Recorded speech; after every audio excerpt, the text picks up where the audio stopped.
May isang tanong na mahirap takasan pagkatapos ng nangyari sa Zamboanga. Bakit may taong kayang gumawa ng ganitong kasamaan? At bago tayo magpatuloy, hindi natin kailangang ulitin ang mga disturbing details ng insidente. May isang estudyante na namatay, may isang pamilya na nawala ng anak, at isang buong komunidad ang kailangang harapin ng isang trahedyang hindi dapat nangyari. Pero pagkatapos ng ganitong pangyayari, natural na naghahanap tayo ng dahilan. Social media, baril, bullying, bad influence, kakulangan sa supervision, mental health, kakulangan sa security. At lahat ng iyan ay maaaring maging bahagi ng pag-iimbestiga. Pero gusto ko itanong sa iyo ang isang mas mahirap na tanong. Kung maayos natin lahat ng iyan bukas, mawawala ba ang problema ng kasamaan? Kung mas magiging mahigpit ang social media, mas mahigpit ang gun laws, mas mahigpit ang education system, mas secure ang mga paaralan at mas maayos ang pagpapalaki sa mga bata, sigurado ba tayong wala ng taong gagawa ng masama? Hindi ako naniniwala na ganoon kasimple ang problema at hindi lang ito opinion ko. Ito mismo ang mas malalim na diagnosis ng Biblia tungkol sa tao. Sabi ni Jesus sa Mark chapter 7, out of the heart of man come evil thoughts. Pansinin ninyo kung saan nagsisimula ang problema, sabi ng Bible sa puso. Hindi sinabi ni Jesus na ang problema ng tao ay kulang lang sa impormasyon. Hindi niya sinabi na kapag mas educated ang isang tao, automatic na mas magiging mabuti siya. Hindi rin niya sinabi na kapag maayos na ang ating environment, automatic na mawawala ang kasamaan. Ang problema ng tao ay mas malalim. May problema sa puso ng tao. At dito nagiging uncomfortable ang Christianity kasi mas gusto natin na ang explanation na ang problema ay nasa labas natin. Mas madaling sabihin, masama ang environment, masama ang internet, masama ang mga influensya, masama ang ibang tao. Pero ayaw nating marinig na may problema rin sa loob natin. At hindi ibig sabihin ito na pare-pareho tayong gagawa ng pare-parehong krimen. Hindi yun ang sinasabi ng Bible. Hindi ibig sabihin ng human depravity ng lahat ng tao ay kasing sama ng pinakamalalang taong makikita natin. Pero ibig sabihin ito, ang kasalanan ay hindi lamang problema ng ilang masasamang tao. Ang kasalanan ay problema ng buong sangkatauhan. At dito pumapasok ang isang bagay na madalas nating makalimutan. Kaya nating gumawa ng mabuti, kaya nating magmahal, kaya nating tumulong, kaya nating gumawa ng batas, kaya nating magalit sa injustice, pero kaya rin nating magsinungaling kapag may mapapala tayo. Kaya nating manira ng tao kapag galit tayo. Kaya nating magtago ng kasalanan. Kaya nating magalit dahil nasaktan ang pride natin. Kaya nating magpanggap na mabuti tayo sa labas habang may ibang nangyayari sa kalooban natin. At kung magiging tapat tayo, hindi natin kailangang tingnan ng pinakamasamang tao sa buong mundo para makita ang problema ng human heart. Tingnan natin ang sarili natin. May mga bagay ba na alam nating mali pero ginagawa pa rin natin? May mga bagay ba na gusto nating baguhin pero paulit-ulit nating ginagawa? May mga kasalanan ba tayong tinatago dahil ayaw nating malaman ng ibang tao? Kung ang sagot mo ay oo, may problema tayo na hindi kayang solusyonan ng bagong batas lamang, at dito nagiging mahalaga ang Christianity. Kasi ang Christianity ay hindi simpleng teaching tungkol sa pagiging mabuting tao. Hindi sinabi ni Jesus, subukan mo maging better person. Ang sinabi niya ay you must be born again. Ibang klase yon. Hindi lang ito behavioral modification. It is a transformation. Hindi lang pagbabago ng habits, ito ay pagbabago ng puso. At kung ikaw ay Christian, ito ang isang bagay na kailangan mong seryosong pag-isipan. Baka minsan, ang discipleship natin ay nagiging ganito.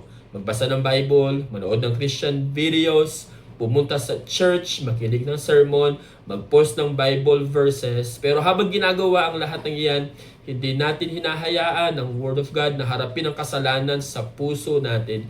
Because Christianity is not simply learning more Christian information. Ang tunay na discipleship ay pagsunod kay Kristo. At kasama sa pagsunod kay Kristo ay ang repentance. Ang tunay na repentance ay hindi simpleng, hindi rin ito simpleng, hindi ko na uulitin, Ang repentance ay pagharap sa kasalanan, pag-amin na mali ito sa harapan ng banal na Diyos at pagtalikod dito habang nagtitiwala kay Kristo.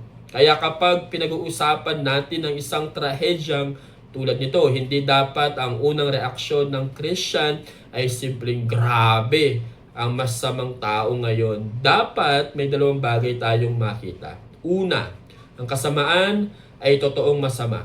Hindi natin dapat tawaging mabuti ang masama. Hindi rin natin dapat i-excuse ang kasalanan. At dapat nating hangarin ang justice. Pero pangalawa, dapat din nating makita na ang problema ng kasalanan ay mas malalim pa kaysa sa isang headline. Dahil kung ang solusyon lang natin ay alisin ang isang platform, baguhin ang isang batas o dagdagan ng security, maaari nating bawasan ang isang danger pero hindi natin binabago ang puso ng tao.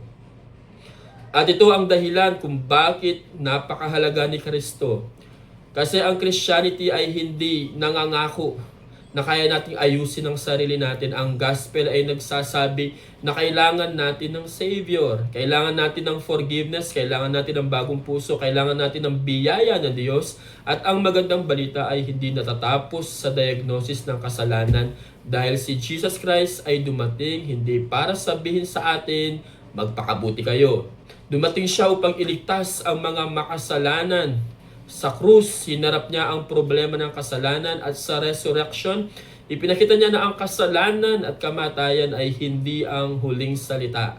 Kaya kung ikaw ay Christian, huwag mong gamitin ang tragedy na ito para maging mas mapanghusga.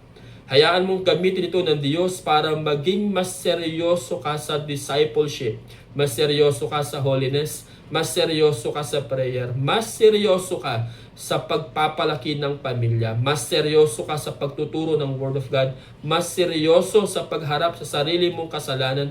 At kung hindi ka Christian, siguro hindi mo kailangang sumang-ayon agad sa lahat ng sinasabi ko, pero may tanong akong gustong iwan sa iyo. Kung ang problema ng humanity ay hindi lamang bad system, bad environments, bad influence, o lack of education, kung may malalim na problema ang puso ng tao, saan talaga nanggagaling ang tunay na pagbabago? At higit sa lahat, kung tama ang Biblia tungkol sa puso ng tao, ano ang gagawin mo tungkol kay Jesus Christ? Dahil baka ang pinakamalaking tanong pagkatapos ng isang tragedy ay hindi lamang how do we prevent this from happening again?